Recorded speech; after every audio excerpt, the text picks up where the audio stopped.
si vous voulez vraiment qu'un Sardina vous livre le fond de sa pensée, amenez-le au bar, donnez-lui 3 bières. Quand c'est bien bu, vous dites, tu penses quoi des bières? Tu l'enregistres, tu vas voir, c'est pas le même gars. Parce que derrière chaque Sardina, il y a un père de famille, mon gars. Serge Anango fait son choix politique et envoie un message aux jeunes Camerounais. Regardez cette vidéo jusqu'à la fin. Mais vous avez des gens, on dirait des perroquets, des singes, ils savent simplement dire tout sauf Kanto. Ils savent souvent, ou alors dire, la partie. Voilà. Vous savez, c'est les mêmes gens, hein. Je vous dis tout de suite, hein. Ne voyez pas, peut-être toi, tu es pour Maurice Kamto. Et là, tu te dis, ah oui, Serge, tu parles bien, vraiment. Dis-leur. Si tout ce que tu sais dit, c'est Diabla parti, oui, tout aussi pareil que celui qui dit tout sauf Kamto. Tu dis rien, bon, voilà. Bon, je sais que tu as une excuse. L'autre, il n'a pas de programme que tu vas critiquer, je sais. Mais il a un bilan. Il a un bilan. Il a un bilan. Je sais qu'il n'a pas de programme, parce que c'est ça qui est compliqué avec les animaux sardinesques, c'est qu'ils n'ont aucun programme à défendre. Donc, ils viennent vous expliquer, ils vont tout vous dire pourquoi ils ne sont pas d'accord avec l'autre. Non, il faudra leur dire, tu as lu le programme? Non. Bah, tu n'as pas lu le programme, ferme ta gueule, mon gars. On n'est pas en train de te demander si tu aimes Kamto ou pas. Je voyais des gens dessus dire, je n'aime pas ce type, mais il est pertinent. Mais je ne comprends pas pourquoi vous avez besoin de préciser ça. Qui vous a dit que pour comprendre ce que quelqu'un dit, il faut l'aimer?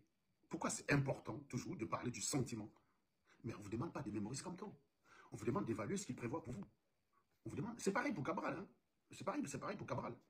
Mais encore une fois, en 2018, je ne me suis pas mouillé pendant l'élection. Je ne me suis pas mouillé. J'estimais que c'était une élection de merde. Je mettais tous les politiciens sur le même plan. Ils étaient tous des voyous, ils ne servaient à rien, ils étaient tous cons. Voilà. Cette année, je vais me mouiller. Donc oui, je vais me mouiller. Parce que dès le départ, je ne vais pas me cacher. Oui, je suis pro-Kamto. Parce que je suis pro-Kamto, voilà, je suis pro-Kamto. Mais est-ce que ça veut dire que je vais accepter tout ce que ses supporters disent? Pas forcément. Est-ce que ça veut dire que je vais être d'accord avec lui sur tout? Non plus. Mais c'est pas ce qu'on attend. Vous savez, il y a beaucoup de gens qui attaquent Kamto sur le fait qu'il y a eu beaucoup de problèmes dans son parti. C'est ce qu'on a dans un parti où il y a de la démocratie. Les gens peuvent s'exprimer librement et être en désaccord avec le leader. Vous savez, l'unique système électoral qui peut transformer les préférences individuelle en une préférence de groupe, bah, c'est la dictature, les gars. Alors, pour vous expliquer, en fait, mathématiquement, ça a été démontré mathématiquement, c'est un prix Nobel Kenneth Arrow, ça s'appelle le théorème d'incomplétude d'Arrow. Le théorème d'incomplétude d'Arrow dit que l'unique façon dans un groupe de transformer les préférences du groupe en les préférences individuelles des gens en une préférence de groupe, c'est la dictature. En gros, ça veut dire quoi? Qu'il n'existe pas un groupe où le leader va prendre une décision qui satisfait tout le monde. C'est impossible. Il n'existe pas un pays, il n'existe pas un scrutin électoral qui permet de choisir un leader qui va satisfaire toute la population. C'est le théorème d'incomplétude. Quand on dit théorème, ça veut dire que ça a été démontré mathématique. Il a d'ailleurs eu le prix Nobel pour ça, hein, Kenneth Arrow, en 1975, si mes souvenirs sont bons. C'est le théorème d'incomplétude d'Arrow. Donc, pour ceux qui veulent aller se cultiver sur la question, donc l'unique système électoral garantissant le transport des préférences individuelles en préférence de groupe, c'est la dictature. C'est-à-dire que, pourquoi on dit ça? C'est-à-dire que quand vous prenez un scrutin électoral, pour qu'il soit correct, il faudrait qu'il soit consistant, il faudrait qu'il soit indépendant aux alternatives non pertinentes. Par exemple, pour tout ça pour revenir à quoi? Pour dire que quand vous présentez les divergences qu'il y a eu dans le camp de Maurice Kamto comme un problème, non, c'est plutôt bon signe. C'est ce qu'on est en droit d'attendre. En général, un camp où tout le monde est d'accord avec un leader, ça s'appelle un camp où il y a des bénis oui-oui. C'est un camp de gens qui ne pensent pas. Parce que vous avez une préférence, j'ai une préférence. La relation de préférence n'est pas ce qu'on appelle en mathématiques une relation d'ordre. Comprenez? Je recommence. La relation de préférence n'est pas une relation d'ordre. Et donc, dans un groupe où vous avez Maurice Kamto qui est le patron, et vous avez plein de personnes derrière, vous croyez vraiment qu'il peut trouver une situation où il est d'accord avec tout le monde? Sérieusement, les gars? Vous croyez que ça existe? Non, ça n'existe pas. Si ça existe, c'est les bénis oui-oui. C'est les hypocrites. Si vous êtes dans le RDPC, vous dites, on est d'accord avec tout ce qui est bien fait, tout ce qui est bien fait, bon. Non, t'es un crétin, mec. T'es juste un couillon.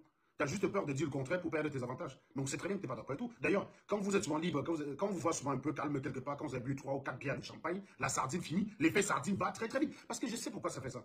Vous n'êtes pas mauvais, les gars. Vous n'êtes pas mauvais. Vous êtes juste des opportunistes la plupart du temps. Mais vous êtes des parents. Vous êtes dans un pays, vous-même de temps en temps, vous posez les bonnes questions. Qu'est-ce que je vais laisser à mes gosses? Est-ce que c'est le pays s'il a des... Ok, j'ai la bonne position aujourd'hui. Mais demain, si je n'ai plus la bonne position, les enfants, ils deviennent quoi? Je sais, vous, les sardinas, vous vous posez ce genre de questions. Mais en général, vous avez ce genre de questions quand vous avez plus 3 bières et vous devenez lucide. En fait, le sardina, il est lucide quand il a pris l'alcool. Non, non, vous le prenez à l'état normal. La mauvaise foi l'empêche d'être lucide. La mauvaise foi et la peur, bien sûr, les deux sentiments là qui piègent le sardina, c'est la mauvaise foi et la peur. Parce que un militant du MRC, qu'est-ce qui l'empêche de critiquer Kamto? Bah, rien, il risque quoi? Que dalle. Kamto n'est pas... Moi, Kamto, je suis plus convaincu par toi. Il risque quoi? Il risque rien. Par contre, quand tu es du RDPC, tu bosses au ministère des Postes et Télécommunications, un matin, on te voit dans une vidéo, on te dit, bien, ne me convainc pas, on t'affecte direct à Guidère. Direct, tu es affecté à Guidère. C'est rapide. Vous avez vu comme la vitesse à laquelle on a affecté un gars à Burundu? Mais c'est ça. Voilà. Donc le mec, il ne peut pas le dire. Il peut pas le dire. Si vous voulez vraiment qu'un sardina vous livre le fond de sa pensée, amenez-le au bar, donnez-lui 3 bières. Quand ça a bien bu, vous dites, tu penses quoi de bien? Tu l'enregistres, tu vas voir, c'est pas le même gars. Parce que derrière chaque sardinat, il y a un père de famille, mon gars. Il y a un homme humain, il y a un être humain qui, quand il sort de chez lui, voit les rues sales. Quand il regarde la Côte d'Ivoire, oui, il insulte. Il dit, ah, Ouattara, c'est un vendu, parce qu'il ne peut pas dire Ouattara est bon. Il ne peut pas reconnaître. C'est normal, c'est cohérent. Quelqu'un qui défend Paul Biya ne peut pas trouver Ouattara compétent. Parce que, inéluctablement, c'est ce qu'on appelle le verrouillage mécanique. En mécanique, un verrouillage mécanique, ça veut dire que si l'un est ouvert, forcément l'autre est fermé. Les deux ne peuvent pas être ouverts en même temps, les deux ne peuvent pas être fermés en même temps. L'ouverture de l'un entre la fermeture de l'autre et la fermeture de l'un entre l'ouverture de l'autre. Voilà, on appelle ça le verrouillage mécanique. Dire que Ouattara est compétent, il a vraiment transformé la Côte d'Ivoire. Non, hein. Si tu dis, ah vraiment, j'aime ce que Ouattara a fait en Côte d'Ivoire, mais tu es en train de dire que Paul Biya n'a rien foutu. C'est exactement la même chose. Hein. Tu n'as même pas besoin de dire, c'est implicite, c'est ce qu'on dit, implicite. Mais il ne peut pas, le gars. C'est pour ça qu'il est obligé de dire que Ouattara n'a rien foutu. Il est obligé d'insulter les Ivoiriens. Ah, vous êtes vendus, la dette ivoirienne. Voilà, la Côte d'Ivoire est très endettée. Nous, on n'est pas endettés. Non, la dette, ça ne veut rien dire, les gars. Moi, je suis endetté, les gars. Qu'est-ce que vous croyez? J'ai un crédit de voiture. J'ai pris 45 000 € pour acheter ma dernière voiture, qui valait 60 000. J'ai un crédit immobilier que j'en rembourse encore. Et moi, j'ai envie de prendre j'ai un crédit d'appartement. Donc, je veux dire, je suis endetté. Il est où le problème, les gars? On ne prête pas à un vendeur d'eau classé. Hein. Mes cousins qui sont au pays, là, qui sont poussins, non, ils n'ont pas la même dette que moi. Donc, ils sont mieux que moi. Donc, je vais leur demander l'argent. Mais c'est bizarre, c'est à moi qui axe les dos. Je ne comprends pas, les gars. Si être endetté, ça veut dire être pauvre, comment ça s'explique que nous, en Belgique, qui sommes endettés, on est très souvent mendiés par des gens en noirie qui, eux, ne sont pas endettés. Ils ne sont pas endettés, ils n'ont pas de crédit. Qui va leur prêter l'argent? Les seuls crédits qu'ils peuvent avoir, c'est peut-être une tontine qu'ils ont bouffée, qui rembourse. Qui va leur prêter les dos? Ils ne sont pas endettés. Mais c'est bizarre, c'est à nous qui axe les dos tout le temps. Les États-Unis, c'est le pays le plus endetté. Bizarrement, les Camerounais, moins endettés que les États-Unis, rêvent tous d'aller aux États-Unis. Non, non, c'est des couillons. Donc, ils sont obligés de trouver ce genre de trucs. Je dis ça parce que j'ai regardé quelques lives TikTok où il y avait des sardinats qui s'essaient. En général, quand je demande la parole dans ces lives, on ne me prend pas. Donc. Parce que quand vous êtes un leader, vous ne vous attendez pas forcément à ça. Si vous attendez d'être compris par tout le monde, c'est que vous rêvez pour rien. Moi, je m'attends parce que tout le monde me comprenne. C'est pour ça que vous avez remarqué qu'en général, je me fiche pas mal des avis des gens sur moi. Hein, de l'avis d'une personne sur moi, qu'est-ce que tu veux que ça me fout? Ce qui m'intéresse, c'est les arguments. Si tu estimes que j'ai fait quelque chose de pas bien, je vais te dire, bah vas-y, dis-moi en quoi je ne suis pas bien. Tu m'expliques et j'en tiens compte. Voilà, ça, j'en tiens compte par contre. Mais les avis, non, je m'en bats les couilles complètement parce que le théorème d'Arrose me donne raison. Chercher à plaire à tout le monde, c'est impossible. C'est impossible, les gars. Donc déjà, chercher à être compris, même pas tout le monde, mais même ça, c'est impossible. Même Jésus, on l'a pendu, les gars. Jésus, il a fini sur la croix. Vous connaissez un mec plus...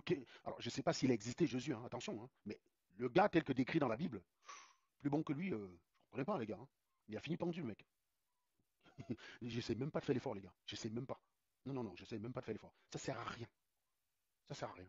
Donc, si votre objectif, c'est d'être compris par tout le monde, vous avez foiré. Et aussi, le rôle d'un leader, c'est il prend une décision que les personnes ne comprennent, il s'en tient à sa décision. Il écoute les arguments.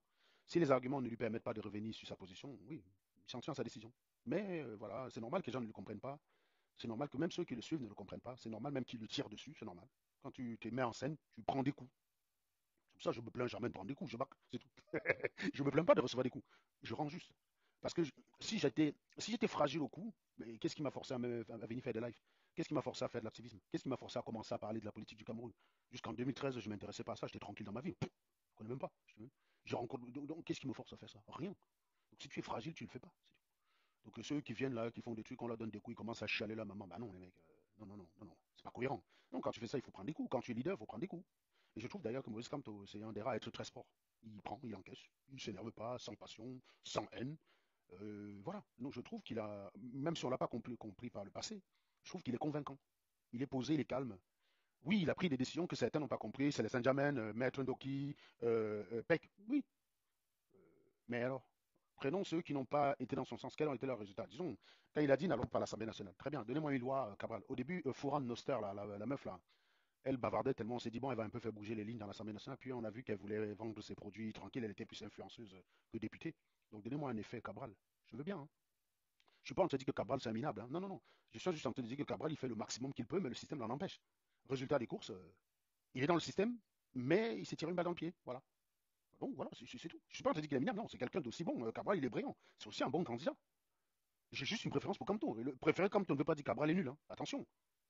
Préférer Camto ne veut pas dire Cabral est nul. Le programme de Camto de 2018, s'il veut l'appliquer en 2025, ce programme me convainc. Parce que moi, je l'ai lu, les gars. Je sais qu'il y a beaucoup qui disent Camto président, Bob Yadabati, n'ont même pas lu le programme de Camto. Parce que lire, ça les. Non, non, lire, c'est une punition pour eux. Non, ils n'aiment pas lire. Ils aiment pas lire. Non, non, nous, on l'a lu. On l'a lu. On l'a lu. S'il veut appliquer le même programme, il n'y a pas de raison qu'il soit mauvais en 2025. Maintenant, ce qu'il faut faire, c'est simplement quand quelqu'un vous dit tout sauf Camto, tu dis OK, pourquoi? s'il dit qu'un Bamileke ne peut pas être présent, tu considères que tu es en face de toi un animal, tu ne discutes pas avec lui. Tu dis, ok, merci, ton point de vue a été pris en compte, merci. Nous, on est venu parler de programme, parce que nous, on s'intéresse à l'avenir de notre pays. C'est de ça qu'il est question.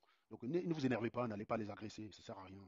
Ça sert à rien, soyez pacifiques. Vous êtes venu parler du programme, de l'avenir de votre pays, de l'avenir de vos enfants, c'est ça qui vous intéresse. Maintenant, si pour lui, c'est qu'il n'aime pas Kamto, c'est son droit de ne pas aimer Kamto. Merci beaucoup pour votre contribution. C'est dommage que les gens comme vous aient le droit de voter, mais soit, c'est la démocratie, c'est comme ça. Voilà, va voter. Va voter. Il n'y a pas de problème. Nous, on est là pour parler d'un programme. Donc, moi, je vais vous dire pourquoi son programme me convainc. Je vous dis pourquoi ça me paraît plus complet que celui de Cabral. Oui, c'est ça, en fait. Si un jour, je vais discuter avec un cabraliste, si je prends rendez-vous avec lui, je vais aller lire le programme de Cabral. Je vais pouvoir lui dire pourquoi le programme de Cabral est bon, mais ne me convainc pas assez. Parce qu'il manque peut-être quelque chose qui compte pour moi dans ce programme-là. C'est ça que je veux dire. Voilà. Moi, je vais remarquer que est-ce que peut-être je suis du côté de Maurice Kamto parce qu'il est moins dans la propagande politique que les autres. Quand vous voyez Cabral venir, son cirque là sur le cuivre ou le cuivre ou le fer là, au Cameroun, c'était du populisme à deux balles quoi. Voilà, c'est bien, on n'a jamais vu Kamto là-dedans. Il n'est jamais venu vous raconter des conneries pour vous attirer. Donc, en tout cas, je ne l'ai jamais vu dans ce rôle-là. Si vous voyez une vidéo de lui où il dit que les blancs nous pillent, vous me dites je vais le fumer le lendemain matin. Parce qu'effectivement, voilà. Mais j'ai jamais vu ça. J'ai jamais vu. Jamais vu. Quand vous êtes candidat, c'est pour dire que vous voulez diriger. Vous ne pouvez pas être candidat dans un pays où vous dites d'emblée que vous n'avez pas le pouvoir et c'est les blancs qui dirigent. Pourquoi on va te voter alors? Autant laisser la situation comme ça, vu que c'est les blancs qui dirigent. Pourquoi même faire les élections? En 2018, je ne m'étais pas prononcé. Je vous dis, je ne m'étais pas prononcé. Le lendemain, j'avais défendu un candidat qui disait qu'il a gagné. Je n'étais pas par rapport à un camp ou quoi que ce soit. Je ne suis pas Dieu merci. J'ai dit juste que j'aimerais bien voir comme te remplacer Paul Biya. Voilà. C'est celui qui rassure le plus. En plus, quelqu'un qui montre qu'il ne tremble pas malgré toutes les attaques. On l'attaque, qu'est-ce qu'on n'a pas dit de lui depuis 5 ans? Il ne tremble pas, il garde droit le but. Il reste droit dans ses, droit dans ses buts, dans ses bottes, quoi. Voilà. Il reste droit dans ses bottes. Qu'est-ce qu'il n'a pas reçu comme charge? Il a reçu toutes les charges possibles, il est resté calme. Il n'a pas changé de camp. Et on lui en a dit tout sur lui, il est resté calme. Voilà. Ça, c'est exactement la marque d'un leader. Il n'a pas changé d'avis d'un camp, il aurait pu, parce qu'il a été trahi énormément. Hein. Trahi d'abord par les Camerounais. Parce que quand on l'a arrêté, là, vous n'êtes pas sorti manifester, il aurait pu avoir les boules. Vous regardez là, on a arrêté Sébastien Bala. Sébastien Bala est sorti, il est contre vous. Vous allez lui en vouloir? Non. Tout le monde n'a pas la même grandeur d'esprit dans la réaction. On a mis Sébastien Bala, on l'a arrêté, il a vu qu'il était seul. C'est pour ça qu'il est aigri maintenant. C'est compréhensible, les gars, il ne faut pas être contre lui. C'est pas vous qu'on a arrêté, les mecs. Hein. C'est pas vous. Il faut une grandeur d'esprit hein, d'aller en tôle. Vous vous êtes battu pour un peuple, vous allez en tôle, le peuple continue à vivre sa vie normalement. Pendant que Maurice Kamto était en tôle, les gars étaient dans les lasses de Cynthia Fiangang. Donc, le gars, il a compris que vous êtes passé à autre chose, il ressort et il veut se battre pour vous. Les gars, sans rancune, excuse-moi, il est fort, moi j'aurais pas pu, les gars. J'aurais été Maurice Kamto, je serais sorti de tôle, je vous aurais tous fumé, je vous aurais dit vous êtes des grosses merdes. Je vous aurais dit je vous laisse votre pays là. Je vous aurais dit ça. Je vous aurais dit je vous laisse votre pays de merde. Vous le méritez. 100 ans de bien. J'aurais m'appeler Paul Biya pour dire que gars, chasse Momo, tu me remets au poste là. Non, mais sérieusement, sérieusement, je veux dire, il a tout pris comme charge, il est resté. Donc les gens comme les Sébastien Bala qui ont fait quelques mois de prison et qui sont sortis avec le goitre, il faut les comprendre, les gars. C'est pas vous qui avez été en tôle à la place. C'est pas vous. C'est normal. Tu t'es battu pour une cause que tu estimais juste. Le jour où tu vas en tôle, les gars passent à autre chose, c'est direct. Mais les gars, c'est normal, les gars, le gars, les boules, man. Il faut souvent essayer de comprendre pourquoi quelqu'un est comme il est. Il ne faut pas être dans le jugement. L'intelligence, justement, vous oblige à faire ça. L'intelligence vous oblige à essayer de comprendre pourquoi quelqu'un réagit comme il réagit avant de le critiquer. La critique ne vous interdit pas de comprendre la personne. Vous avez le droit de dire oui, j'ai compris, mais pour autant, mais il faut comprendre. Si tu ne comprends pas, tu ne peux pas. C'est d'ailleurs pour ça que la dernière fois, quand je disais que je peux comprendre certains extrémismes des gars de la basse, les gens vont dire oui, tu as été vert, tu les as attaqués, tu as été brutal avec eux. Mais c'est normal, les gars. Déjà, quand on a commencé le hold-up en 2018, j'avais 36 ans. J'en ai 43 aujourd'hui, les mecs. Vous pensez qu'à 43 ans, on réagit comme à 36 ans? Sérieusement? Vous pensez qu'à 43 ans, vous réagissez comme à 36 ans? Il y a des épreuves de la vie, il y a plein de choses. Entre-temps, j'ai perdu un frère, il y a beaucoup de choses qui vous travaillent. Il y a beaucoup de choses qui forgent votre façon de voir la vie. Il y a plein de choses. Vous réalisez que la vie, c'est rien en fait. Quand vous voyez le cercueil de votre frère, vous réalisez que vous-même, vous êtes mortel. Vous réalisez que vous n'êtes pas vous n'êtes pas vous n'êtes pas Superman. Vous êtes sorti du même utérus, de la même couille. Tu réalises que s'il est mort, toi aussi, tu peux mourir. Là, tu te dis, ouais, c'est comme si c'est toi qui es mort. Il y a plein de choses comme ça qui vous forgent. Vous ne pouvez pas évoluer au fil du temps, vous restez pareil. Vous ne pouvez pas avoir la même façon de réagir avec l'impulsivité. Je pense que ceux qui se battent pour le hold-up en 2025, c'est les mecs qui étaient là en 2018, les gars. Il faut avoir grandi entre-temps. Il faut avoir. Il y a quelqu'un qui dit par quelle alchimie juridique. Ah, c'est toujours le même Armel Pou. Moi, j'adore ce gars. Par quelle alchimie juridique? Mec, tu maîtrises le droit plus que Maurice Kamto, n'est-ce pas? C'est ça votre problème, en fait. Vous savez, c'est typiquement le problème du Cameroun. C'est l'incapacité à reconnaître qu'on est nul.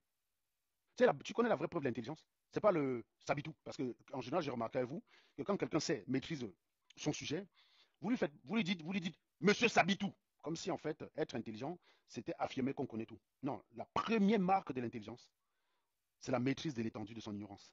C'est pour ça qu'il y a des... Pourquoi vous avez le sentiment que je suis très fort? Bah oui, même ceux qui me détestent, ils savent que je suis fort.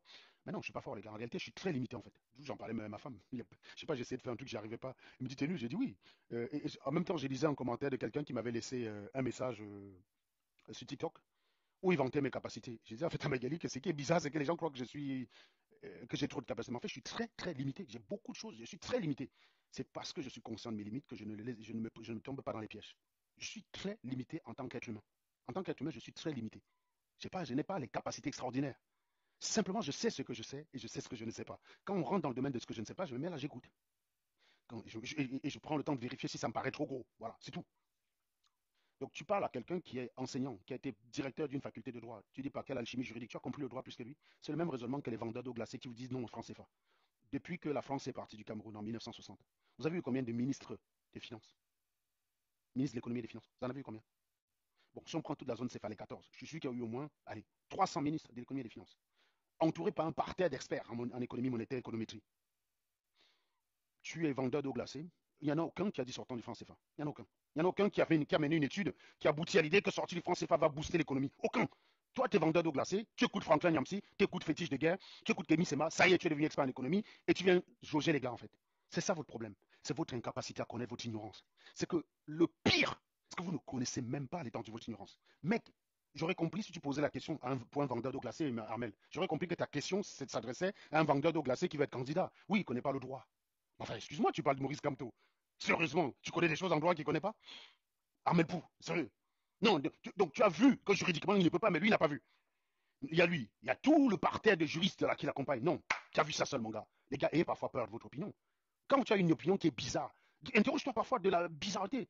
Mec, c'est comme si je dis 2 plus 2 égale 5. Et tu dis, et voilà, mec, et ça se dit grand mathématicien. Non, mec, avec les connaissances qui sont les miennes, c'est plus, ça peut être soit un troll que je fais, soit une boutade, soit un lapsus.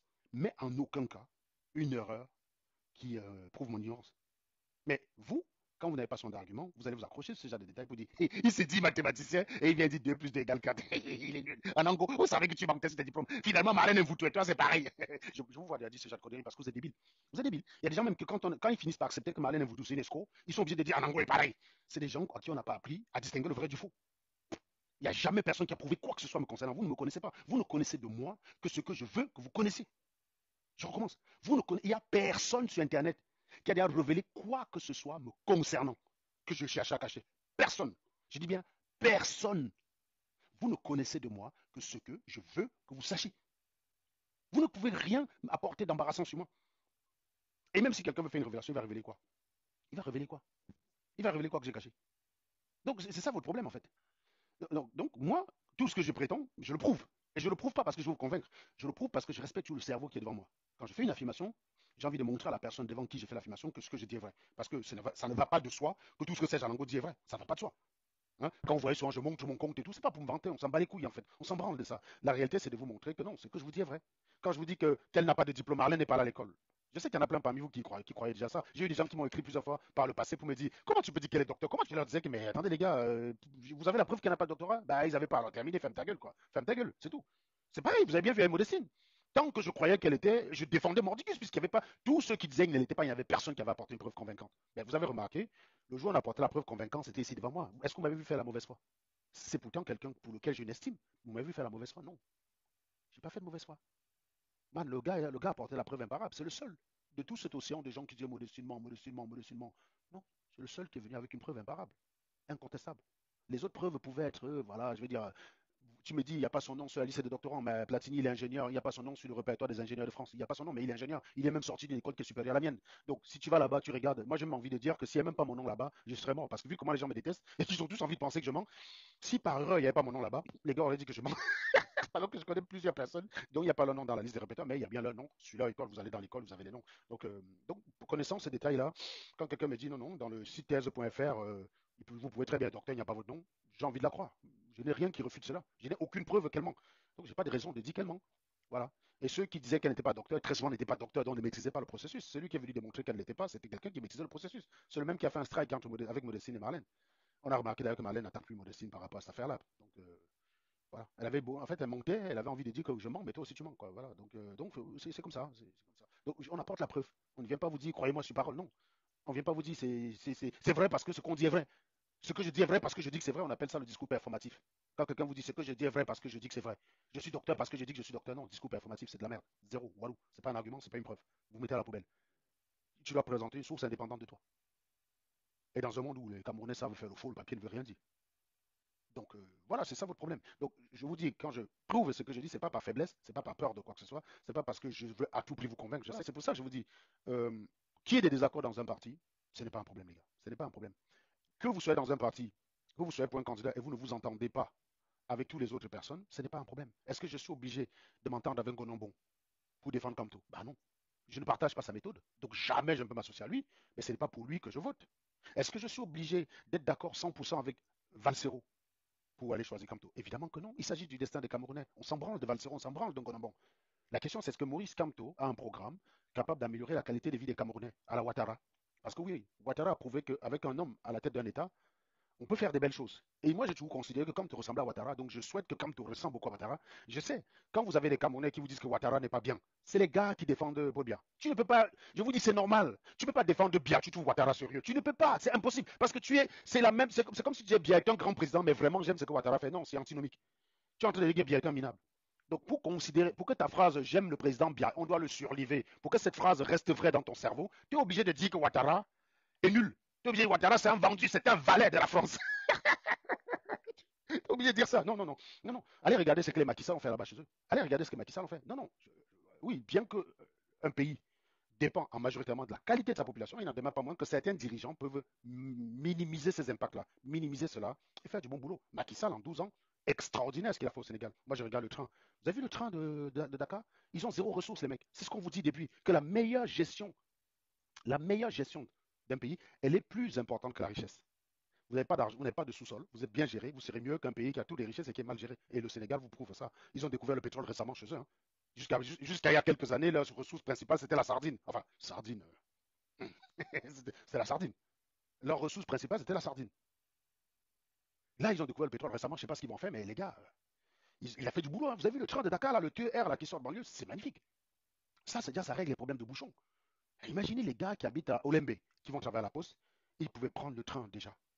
Il n'y aurait plus besoin de taxi. Je vous dis, même ceux qui ont les 4x4 au Cameroun, pour se déplacer dans leur pays, ils mettent 4 heures parfois pour faire des courtes distances. Ça n'a aucun sens. Ça sert à quoi d'avoir une belle voiture dans un pays si tu ne peux même pas parfois accélérer? Tu n'as pas de route. Tu achètes un 4x4 homme au Cameroun, tu veux rouler sur quoi? Mec, vas-y, dis-moi. Donc, le 4x4 au Cameroun, là, tu achètes un 4x4 là-bas.